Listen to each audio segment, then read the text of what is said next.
مدیر یک کارخونه نه ادعای حزب الله داره، نه ادعای رجبیون داره، نه اصلا زیاد سرش به کار خودش گرمه. برای منم حکایت تعریف میکرد، نمیخواست از خودش تعریف کنه. گفت که فلانی من یه روز تو مشهد از بانک اومدم بیرون، رفتم سمت ماشینم، یکی انگار به من گفت که برگشتم دیدم یه خانم جوانی کنار خیابون ایستاده. یه من احساس کردم این باره کار خوبی وای نستاده. رفتم بهش گفتم که دخترم میخوای کار داشته باشی، امنیت داشته باشی، بیمه داشته باشی، پوشش داشته باشی، کنار خیابون وای نستی؟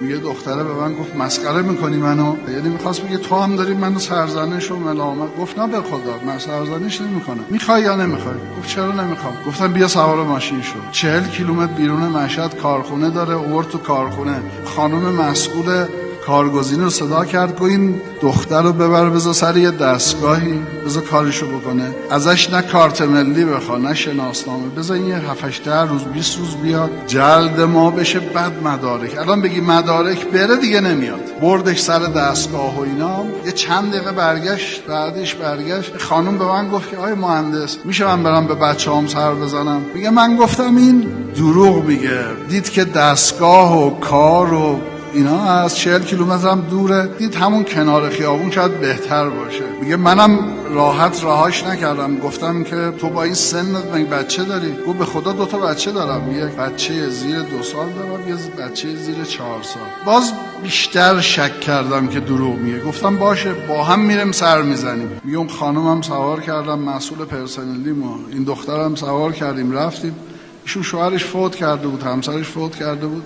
میگه رفتیم خونه که فقط از خونه اسم خونه روی اون محل بود. میگه وقتی کلید رو با انداخت در رو باز کرد، یه سویتی بود. من دیدم که 2 تا بچه رو، معذرت میخوام، مثل 2 تا توله سگ به یه ستونی بسته با طناب پلاستیکی و این بچه ها هی تلاش کردن برن، پاهاشون خون و سیاه شده به قطر طناب و یه مقدار نون گذاشته و آب که اونم سیاه شده به قطر طناب و یه مقدار نون گذاشته و آب که اونم زدن ریختن. میگه من رو 2 تا پام نشستم، زدم تو سرم و گریه کردم. باور نمی کردم این دختر راست بگه. گفتم شما بشین. اول به این خانم گفتم، رفتیم با هم دیگه کلی آذوقه و شیر خشک و اینا تهیه کردیم، آوردیم گذاشتیم تو خونه این. گفتم تو بشین تو خونه، کار تو همینجاست، من کارو میفرستم تو خونه تو، خونت هم میبرم نزدیک کارخونه،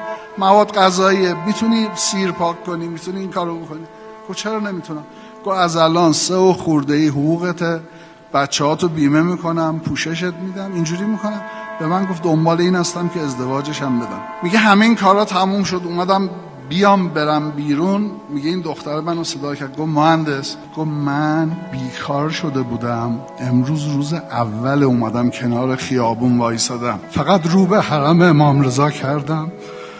گفتم یا امام رضا غیرتت قبول نکنه که من دختر این شهر هستم، دختر مشهد هستم، کنار خیابون وایسم برای شیر خشک بچم.